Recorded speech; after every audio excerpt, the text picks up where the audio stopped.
Good day, everyone, and welcome to Obidient Family TV. The program is Hope Alive. Yes, there is hope, and the new Nigeria is certainly possible. Now, good morning, afternoon, and evening, depending your time zone. Today, we are here to have discussion on the things happening in Nigeria. As you know, several things. The major news going around trending is the one of the offer of reward from the federal government, talking about 20 million reward for information leading to the capture of Andrew Wayne, a British national, and their Lucky Hims, a Nigerian, both wanted for allegedly plotting to overthrow Bola Tinubu. Well, in a statement that was released today, the police revealed a reward of 10 million again for information leading to this very arrest of each of the suspects. 20 million. So we still get this kind of money for Nigeria. This followed an investigation into foreign and domestic elements suspected of attempting to destabilize Nigeria through illegal means. I was thinking they said the end-back governance protest is the opposition trying to overthrow. I never knew it was a Britain. Well, they said that the police, through extensive intelligence and collaboration with the security agencies, has arrested 9 suspects allegedly receiving foreign funding from this same man, whom they called is a British citizen. Well, let's quickly get this very discussion. And of course, we are also going to talk other things that are, prominent in that is happening, as we know that Pidom Nigeria has already been arraigned in court, and of course we know that the whistleblower has officially been charged with series of surprisingly lightweight alleged offenses, including promoting the August end bad governance protest, money laundering, etc. As you recall, the Nigerian police has alleged that this same Isaac Bristow, as they call him, was secretly abducted in Port Harcourt on August 5th, since the 5th of August, by a team of 15 armed multi acting under the Criminal Investigation Department of the Cybercrime Center. The document that they have released yesterday, the Nigerian police charged Bristow with 9 counts in total, most of which centered around his sharing of classified documents on his X account. Pidom is popularly known for exposing several irregularities, as we all know, of high-profile public officials on his X account. And last week, report revealed that Bristol's health has rapidly deteriorated after torture and punitive starvation in solitary confinement, leaving him in a poor and worsening physical state. Since the news of Bristol's detention broke out on August 19 by journalist, which is David Hundeyin, Nigeria has voiced continuously demanded for his unconditional release, but yesterday he was brought out in court. Now, with me to have the discussion on this very alleged plot to overthrow Chief Bola Tinubu is we have Kini Willie, who is joining us from Calabar Municipal, and of course we also have our own Lord Kingsley Hosa. But let me quickly start with Kini, who obviously had very pressing, very pressing needs as it were. So please, Kini, we heard about protests today in Abuja. People are protesting heavily about the fuel crisis going on, and you've heard about this very plot allegedly to overthrow Chief Bola Tinubu, and of course the one of Pidom. Please quickly tell us your take before you run. Good evening, Mr. Kanu. Good evening, Zoom panelists, and good day, Obidient, across the world. The issue, let me start with the issue of overthrow of the president or the government of Chief Bola Tinubu. These people never seems to amuse us. Every day we wake up, we see all manner of comedy from this government. They have reduced governance to comedy in this country. And I don't understand how they arrive at some of this information. And this clearly also will tell you the level of intelligence in the intelligence community and the way they go about gathering their information. It shows that they are doing trial and error. And that's why we are bedeviled by all manner of security challenges, because we really don't have intelligent institutions. Yes, they may exist by name, but not in operations. How can they come up and say that few individuals want to overthrow the government of Chief Bola Tinubu? How did they arrive at that? At what point did they get this information? And to the point of offering 20 million naira. This is a country that is bleeding, and you have 20 million naira to offer to arrest just one man to give you information. And meanwhile, this is a man who has come up on live on television, offering himself to speak to you via Zoom or at most via telephone. Why don't you use that opportunity to, interrogate the man, to understand the level of his involvement? And you also would realize that the reason why they are alleging that the man wanted to overthrow the government is the fact that I think from the information I gathered, that the man supported some of the protesters. When the supporting protester becomes planning a coup in this country, it shows you how childish this government is. They have reduced governance to childish, child's play. That they just think they can just wake up and do all manner of things. And that's why you see high profile people in this government, when they come out on public space, they just open their mouth and utter things that you can never imagine of. The likes of Wike, the likes of Adam Oshomole.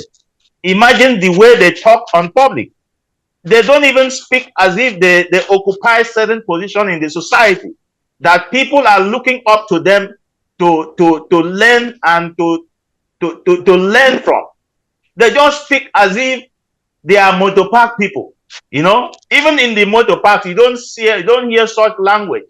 It is sad that these are the kind of people that are leading us. The very worst of them leading the best of us. This is how I will put it. That's about that.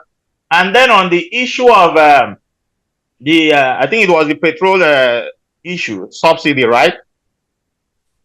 Yeah, there is fuel. People are protesting in Abuja because of the serious queue on fuel, and also the fact that Fidom and others were brought to court yesterday with some nonsense charges attached to it. Okay, let me quickly address the issue of Fidom. That's another case of misplacement of priority. That's a young man who was he was doing his job, investigative journalism, and then the next moment exposing the ills in this government, and now you are now tagging him as a financing, aiding end governance protest. It's childish, honestly, and it's because we don't really have a good legal system in this country. Otherwise, such charge shouldn't even pass through. It shouldn't even pass through the first this thing in this thing. It should have been thrown out, because how can you? What are the evidence to show that this is what has happened? Because the man is exposing the ill that is going on in the government, so you are not comfortable with that. The next thing you do is to slam a charge against him, and meanwhile it took over 30 days, almost a month, to be able to finish your investigation, to file a case. that itself is infringing on the man's the person's fundamental human right, you know. So you keep a man, you slam him in dungeon, put him in in cell, you put him out, and then you begin to go look for evidence to prosecute him. Where is that happening in a sane society? The little wonder that, you know, our principal will always say that the rule of law is the intangible asset of any nation. You want people to come to your country, the first thing they will look at, what is your rule of law? How strong is your rule of law? Do you value contract? Do you value agreement? If that is not happening, foreign investors will not come in and invest in your country. That's why we can't attract foreign investment in Nigeria, because when they look at us, the very first thing they look at, let's look at what is the position of the level of their rule of law. Do they obey judgment? What are the processes? What is the quickest way we can get judgments should anything happen? Am I going to stay in court for 3-4 years and pursuing one case, which does not make sense, because time is money? So when these things happen, people look at some of these things. That's why we can't attract foreign investment. And yet, you are the commander-in-chief is out there in China going to shop for Chinese investors to come and invest. I mean, that is just a waste of resources and a waste of time, because those guys are not going to come. Because when they look at your rule of law, I mean, they know that you are not just there. You can't even, you know, you don't have the basis for them to even start coming there. So that is about that. And then the issue of petroleum subsidy. We've always been saying that subsidy has been back a long time ago. But again, look at what is happening today. Today, they have increased the price of pump price. This is just, and this is a government that is telling the Nigerian people to bear and exercise patience. How long are we going to exercise patience? With every day you are inflicting us with every manner of hardship on the system. This current thing now is going to trigger another level of inflation in the system, because when people buy fuel at high cost, of course they are going to pass that cost to the consumers. So we should brace up for hard time again, because we had even thought that, okay, at some point we are going to, we have gotten to a crescendo where we remain there, but now we have seen that this is just the beginning. Like an analyst will say, this is just a brace up. So Nigerians should brace up for hard days ahead of them, because this government never meant good, will never mean good, and they don't even have a clue of solving the problem of our economy. So I don't see that happening. And then the man that is at the helm of affairs in NNPC, Mele Kyari, I don't know what kind of bond that man has with the Chief Bola Tinubu, that he's still having his job. Today, he can still call himself the GMD of NNPCL. I mean, I don't understand, because this man has virtually run down that company. This is a man who declared 3 trillion a week ago. Yesterday, you are telling us that you are owing $6 billion. Who does that? How do we get to this point? When you declare, before you declare profit, you take into cognizance your indebtedness. So how did you declare profit and leave out $6 billion? So you see how these people are playing on Nigerian intelligence. There is no truthfulness about this government. They are not sincere. They are not transparent. Everything about this government is corruption. Thank you so much. Thank you so much, Mr. Basi, and that is Kenny Williard Calabar. And of course, I will say a special birthday to you, Mr. Basi. I learned today is your birthday. So happy celebrations as you move towards this evening. Make it a rosy evening. Thank you very much for joining us. Then before we get to, yeah, you're welcome. So before we get to our own Mr. Lord Kingsley Hosa, who is standing by. Let's quickly get the facts of some of the things that are happening. As we know, Comrade Aisha Yusuf has already made it very clear in different platforms. I think this one on News Central, where she clearly spoke her mind regarding the gag on the media happening at this very time. And I want to also encourage other people who are also in the media space that this is the time that we stand up for each other as they want to gag all the media houses and everybody who speaks against this very administration. Now, it's not a wrong thing to speak up when things are going wrong. It is for the government to understand that people are speaking their opinion and their mind, and we are in a democracy and not insulting anybody or inciting any form of unrest, as the case might be. Let's take a listen to what Comrade Aisha had to say about gagging the media by Chief Bola Tinubu's government, and we'll come back with no go take. Tinubu, free PDOM. At PDOM Nigeria, a whistleblower, an investigative journalist on X, who has uncovered and leaked several public interest information, has been arrested and dehumanized worse than a terrorist. When did investigative journalism become a crime? When did revealing the wrongdoing of a government become a crime? Isn't it the wrongdoing that is supposed to be a crime? With the arrest of PDOM Nigeria, as well as several other arrests and harassment of investigative journalists, it is safe to say that Mr. Tinubu is very much aware of all the wrongdoings in his illegitimate government and invested in doing more atrocious acts and wants to ensure that none of these activities will be brought to light.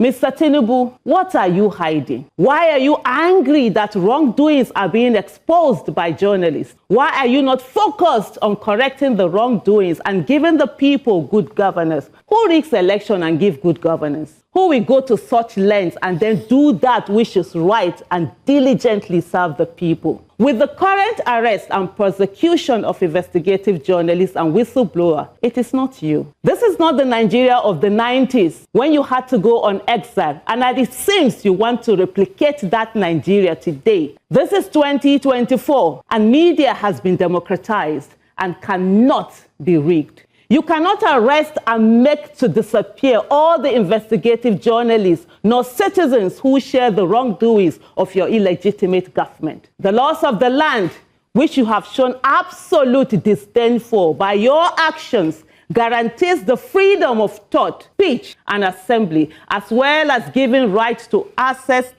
information about the activities of government and its decision-making. It is through whistleblowers and journalists like PDOM Nigeria that citizens know what is going on. And to oppress these journalists is to oppress we, the citizens. And as long as PDOM Nigeria and any other journalist is in captivity, we all are in captivity. Mr. Tinubu, free PDOM. I end with a message to NBC, which has become the mouthpiece of government, and to the security agents who are more focused on regime control rather than protection of lives and properties of citizens in this country, that this is Aisha speaking. Aisha Yusufu, let me repeat, speaking in her personal capacity. All right, this is, welcome back. This is Aisha's take, Comrade Aisha's take on the subject of PDOM and every other bad governance protesters who are illegally held in different cells across the nation. The media must not be gagged. The media must continue to propel. So let's stand up for each other wherever we are. And for the people who are in there, let's not abandon our own. Let's continue to push for the release of the people who are already doing the job. I will continue to do the job that they left behind. But Lord K, let me quickly bring in this very British national, Andrew Wayne, who, of course, yesterday addressed the claims made by the Nigerian police force that he was involved in plotting to overthrow Bola Tinubu's government. This Andrew Wayne, they said he's a British national, and he, of course, he said this in the UK. They said that he's among those declared wanted by the police alongside the Nigerian Lucky Hymns. He has denied the allegation and stated that he is not on the run. That is the British man. He said the Nigerian police has previously announced yesterday a 20 million reward for information leading to his arrest, offering 10 million for each of the suspects. Then in his statement, the British man said he expressed his willingness to engage in discussion with the Nigerian authorities. He refuted the claims against him, emphasizing his long-standing connection to Nigeria through over 25 years of visiting Nigeria. And he expressed readiness to meet with representatives from the Nigerian High Commission in London to address the accusation of the plot to overthrow Chief Bola Tinubu. He said, let me quote him clearly, "I am not aware that I'm a fugitive. I am not aware that I'm running away from the law. I have been visiting Nigeria for 25 years and I had a bookshop in the NLC office right in the center of Abuja for 7 years. All that time, of course, the security forces have paid no interest in me. I am more than happy to talk to the police and have a discussion on WhatsApp or Zoom. I am more than happy to go to the London and meet with officials from the Nigerian High Commission." This is the same man that the Nigerian police has tagged with a 20 million, 1 million on each, 10 million on each of them for capture. What are your thoughts on this and the other things that are happening as tensions are high in Abuja over the high cost of fuel and not even finding the fuel at all in the city of Abuja? There is tension and there is chaos and there is, of course, protest everywhere. What are your thoughts on this? Yes, good evening, fellow Nigerians. Good evening, my Zoom panelists, Obidient around the world. Well, before I start, I want to say a very big happy birthday to my fellow panelist, Mr. Kenny Willie, because today is a remarkable day for him. And we want to say, have a wonderful and a well-deserved evening, my friend. Happy birthday. Happy birthday. Thank you very much. So, back to the topic we are dealing with today. It's shocking. It's shocking to me that the Nigerian government are now even chasing fresh air. They are chasing fresh air. They have misfired again, in the sense that how can somebody say you want to chase your government out, you want to overthrow your government, and the person you are looking for, you say you want to use only 9,000 pounds to look for that person. Which means the two people that they are actually looking for, so now, the Nigerian government want to pay 4,500 each to catch each and every one of them. If they are serious that this is really true, that this is something that they want to actually embark on, even to look for a missing person, people offer 20,000 pounds, 30,000 pounds for a missing person, let alone somebody that wants to overthrow the government. So I think all this is just news to distract the citizens again, because this gentleman is somebody that has been coming to Nigeria. This British citizen is somebody that has been coming to Nigeria there. Somebody that has a business in our country. He's not a fugitive. He's not running away from anybody. But because you just want to distract people, you are now saying, oh, he's wanted. The person said he doesn't even know that he's a wanted person. He doesn't even know he's a wanted person. So what are we talking about here? Is it because they are able to catch all these small boys round town protesting and locking them up? Now they want to think that, oh, they can extend their hand to say they want to arrest a British citizen. If they try it, they know what will happen to them. If they try, they know what will happen. They think it's Nigeria government that doesn't care about the citizens. Let them try it and see what the British government will do. They don't mess about with their citizens, just like the Americans. They don't mess about with their citizens, regardless of wherever they are. So I think that is a Don's announcement, and something that they should go and think about, something they should go and review. If they are serious, let them put a good offer out. As hungry as Nigerians are, they will help them look for this guy. Not offering 4,500. Put 50,000 pounds on. Because if you are talking about your government that is spending money around the world, put 50,000 pounds down. You'll see people will help you. That's for that, my friend.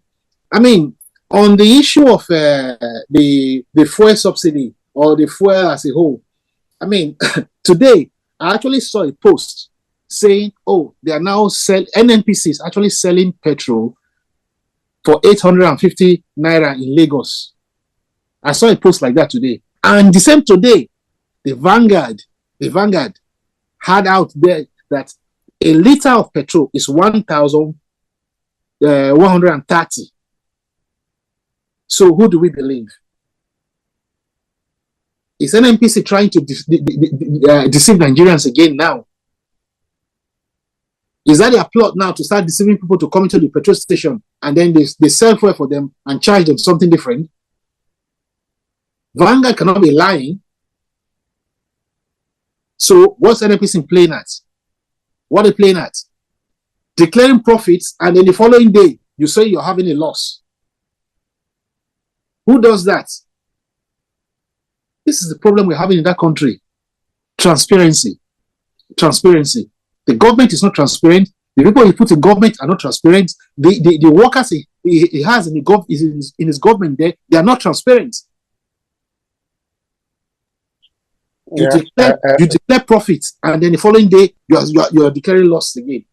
Yeah, do you know that, Lord K, just for reminders, that there is this news of the Chief Tinubu's-led government spending over 250 million on decorations for First Lady's events in the space of 4 months amid this very hardship, where they are telling Nigerians to buckle their belts. 250 million on decorations. It's a news that I saw that is trending for First Lady events in a space of 4 months. You are just talking about the conflicting reports on subsidy payments, which have left Nigerians in the dark. Even PO tweeted about it. Now Nigerians must stop at nothing in demanding for transparency in the operations of government. It's part of P2B's Twitter, if you check his X handle. Go ahead. This is the same First Lady that came out, I think about 3 or 4 days ago, saying, oh, the money that, whatever she's doing in her office has nothing to do with the government, that she's sponsoring everything about her office and whatever is in her office. But now, hear this news now, 250 million for decorations alone. When they were dealing with the cars, there was something in the budget there for First Lady car, a car for her. You understand? That was under Nigeria's budget. So what's she talking about? I mean, what kind of human beings are we dealing with? And this let me help you read a part of P2B's tweet. He said it is very curious that the Nigerian National Petroleum Company Limited, NNPC, which declared a 3 trillion profit in 2023, 3 trillion profit, is coming up with a bizarre claim of financial constraint in supplying fuel. The fuel scarcity crisis, characterized by endless queues and untold hardship, is a direct result of the government's ineptitude The 20 billion billion Dangote refinery and other model refinery struggles to secure crude. But the important thing I wanted to bring to your attention is the fact that this same NMPC that is talking this declared 3 trillion profit in 2023 alone. So how do they justify all this to the citizens? How? What is the government actually dealing with then? Is it? I think I remember they said this president now that he's an accountant. He got first class and he was dealing with accounts. Yes.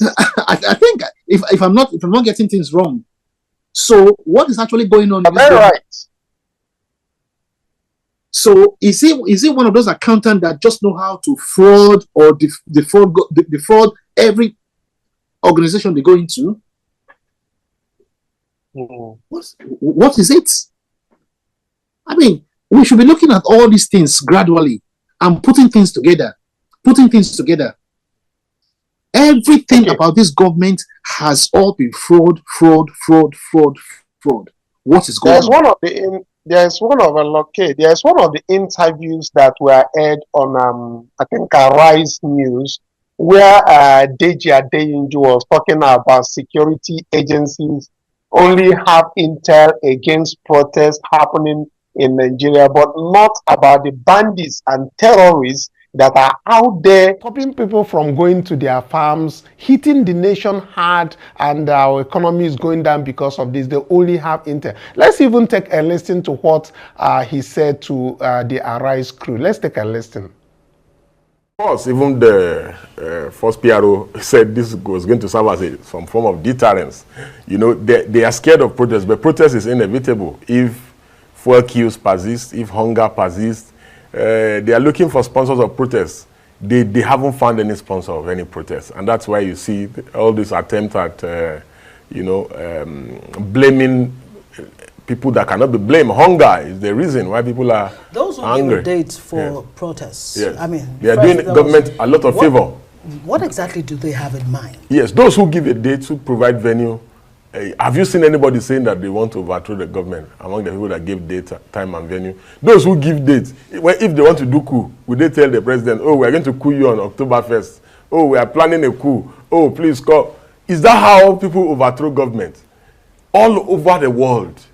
You know, but again, people don't overthrow government like that. But let's give the secret agents or agencies the benefit of the doubt. Yes.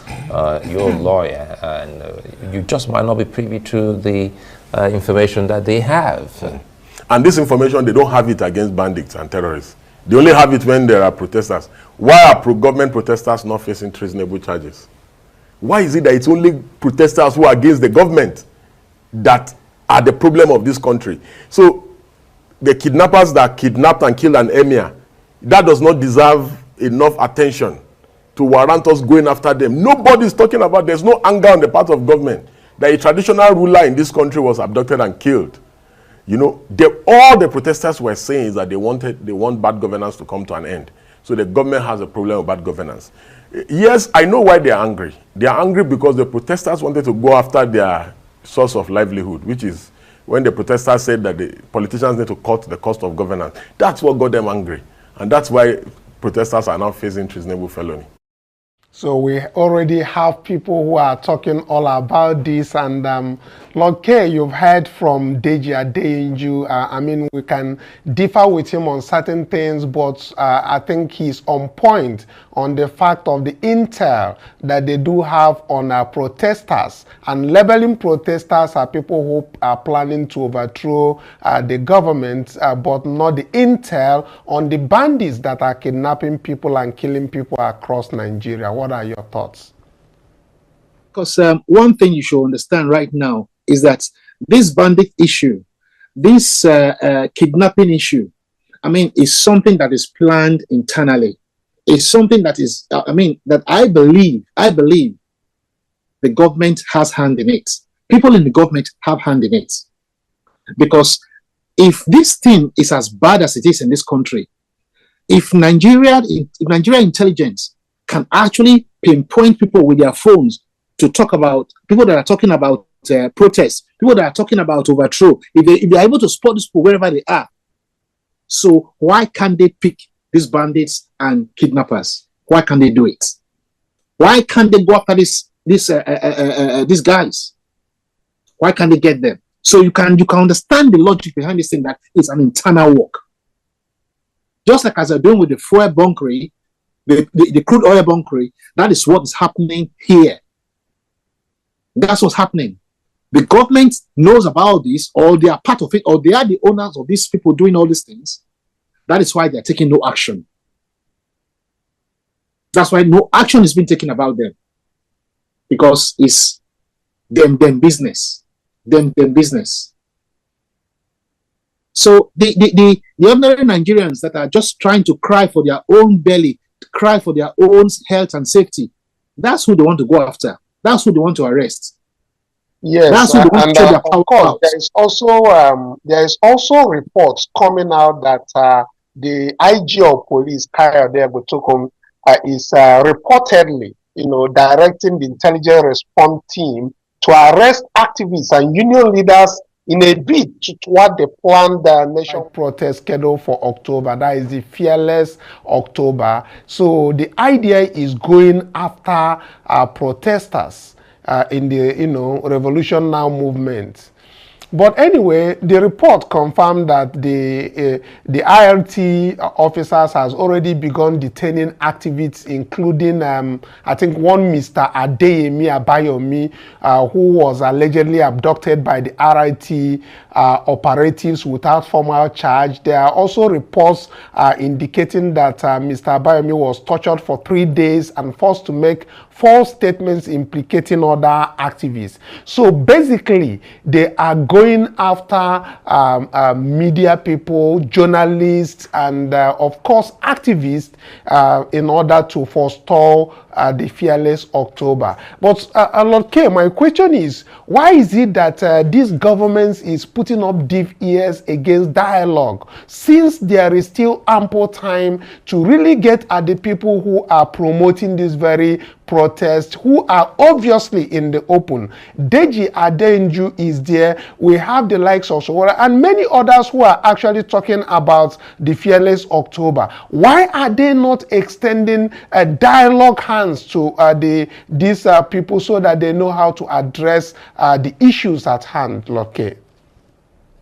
Because the advisors he has around him, or even himself, they don't have that wisdom. They don't have that knowledge. They don't have that understanding. So all they want, all they know is use force.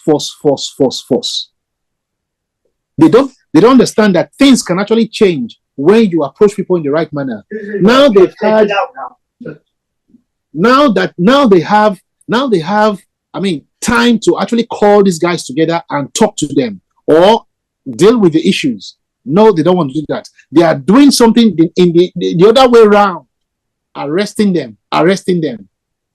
Who does that nowadays? Who deals with issues like that nowadays? Nobody.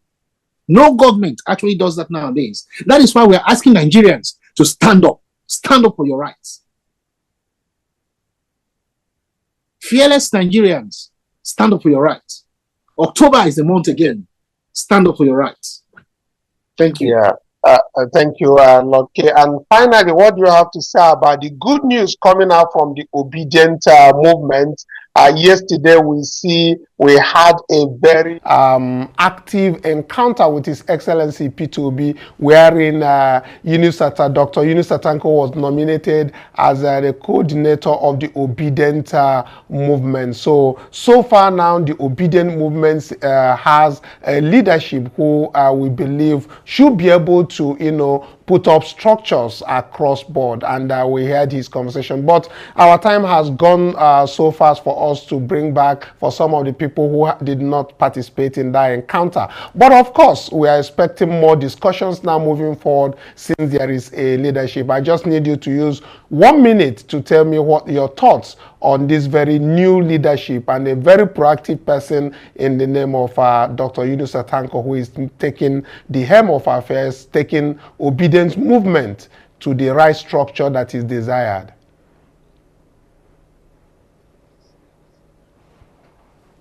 Approach. And that is the kind of leadership we are looking for. Somebody that can stand and say, yes, this is what we want. This is how the country should be directed. That is who we are after. We are fed up of clueless, agendaless, no hope kind of governments. Now we should start planning. Now we should start moving towards a new Nigeria. A new Nigeria that is hopeful and will have that good leadership that we have all been looking for. We know who we are actually chosen during this 23 election, but it was taken from us. So right now, we are coming back in the way that nothing can be done about it anymore. Thank you, and thank you very much one more time again. All right. All right. Thank you so much, Lord K, for this, your one.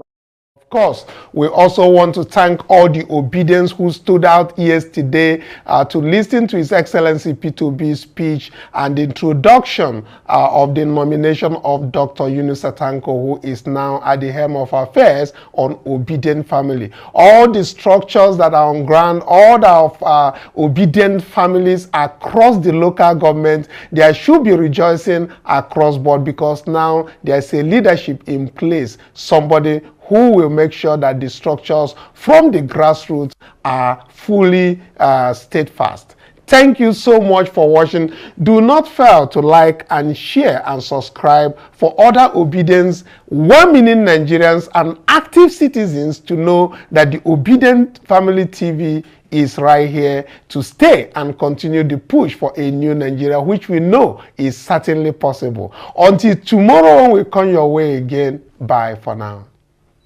Thank